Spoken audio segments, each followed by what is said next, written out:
Hello, I'd like to show you my 1939 Ford Hot Rod. It's all steel, pretty special car. It actually has it's set up as a 40, to look like a 40. It's got 40 fenders on it, hood, and trim, grill. The gentleman I bought the car from, this was his pride and joy. He owned it since 1981. The only reason he actually sold the car is because he had another project going.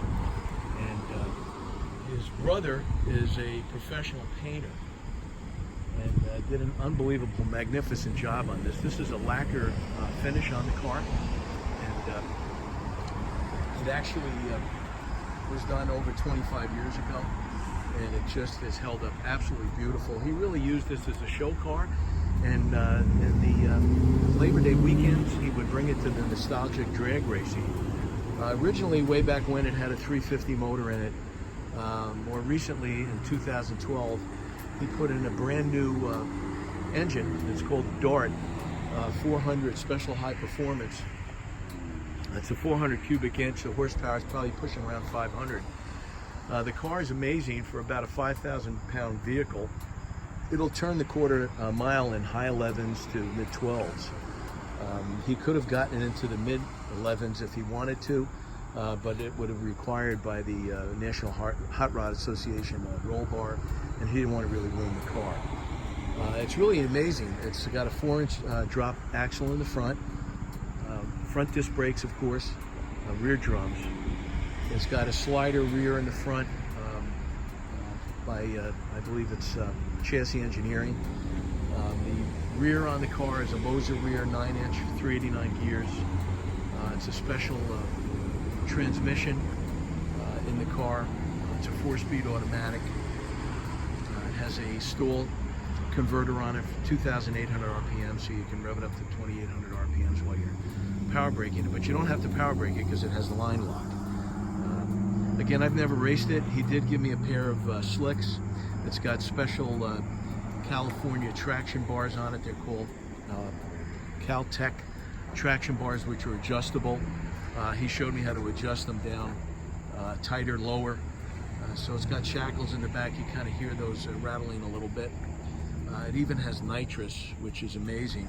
You'll notice on the left rear fender, usually on 39 Fords or 40s, they had a pretty unattractive fuel filler neck that used to come out on the left rear of the car. He had it custom done.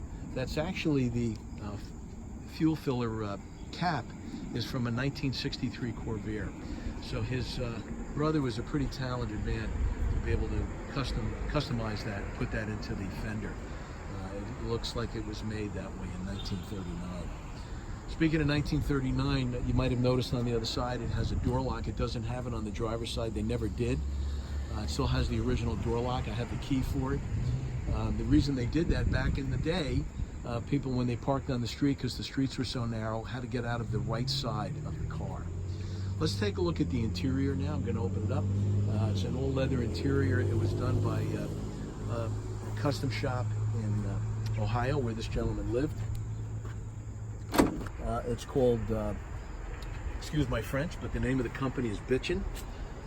It's a special dashboard. It has special VDO gauges, customized. It has boost gauge. This toggle over here is actually for the nitrous, the red button. Again, I've never used it. He said you bring it up to about 3,000 RPMs. You have to purge the system first.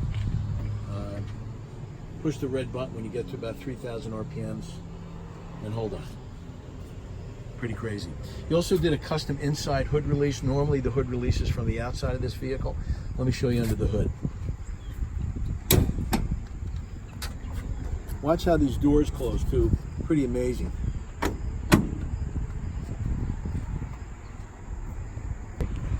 So here's that engine. It's got a Wian supercharger on it with a Holley special carburetor on it, 4 superchargers. Beautiful engine compartment, as you can see.